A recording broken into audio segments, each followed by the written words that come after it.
Hi, I'm Danielle, a PD specialist at CodeHS, and I'm here to talk to you about why AI can mislead you. AI can be incredibly helpful, but it can also be misleading, even when it sounds completely correct. In this lesson, we're going to look at why that happens, not just what AI gets wrong, but why people trust it too quickly. Because the biggest risk with AI isn't just incorrect answers, it's how convincing those answers can feel.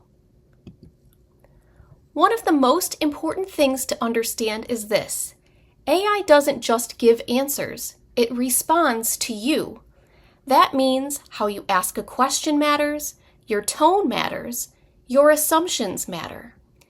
AI is not searching for truth in the way a human would. It is predicting what a helpful response should look like based on your input. That's where these three traps come in. There are three common ways AI can mislead us: the agreement trap, the confidence trap, and the efficacy trap. These aren't technical errors.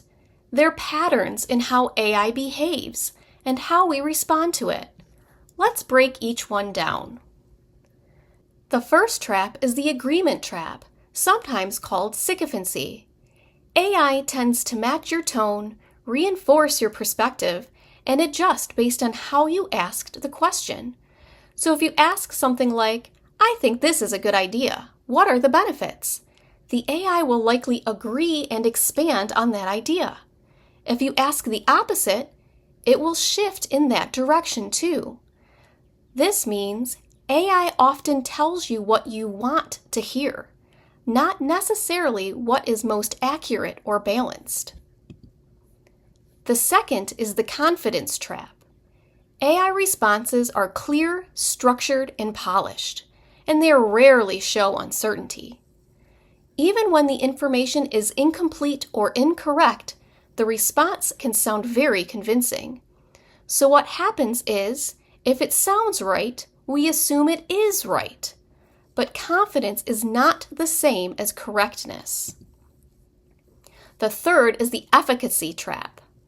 AI saves time, it reduces effort, it gives you something usable right away, and that's exactly why it's powerful. But it also creates a risk, because when something is fast and helpful, we're more likely to accept it without checking it. It's fast, so we stop thinking. This is where errors actually start to matter. What makes this more important is that these traps don't happen separately. They stack. Here's what that looks like. You ask a leading question. That triggers the agreement trap. The AI gives a polished, confident answer. That's the confidence trap. And then you accept it quickly without verifying. That's the efficacy trap. This is the pattern you want to watch for. The biggest risk with AI is not just that it can be wrong, it's that it can be convincing, fast, and aligned with what you already think. That combination makes it easy to trust without questioning. So as you continue through this course, keep this in mind. Slow down, pay attention to how you're asking, and always verify before using AI output. That's what responsible AI use actually looks like.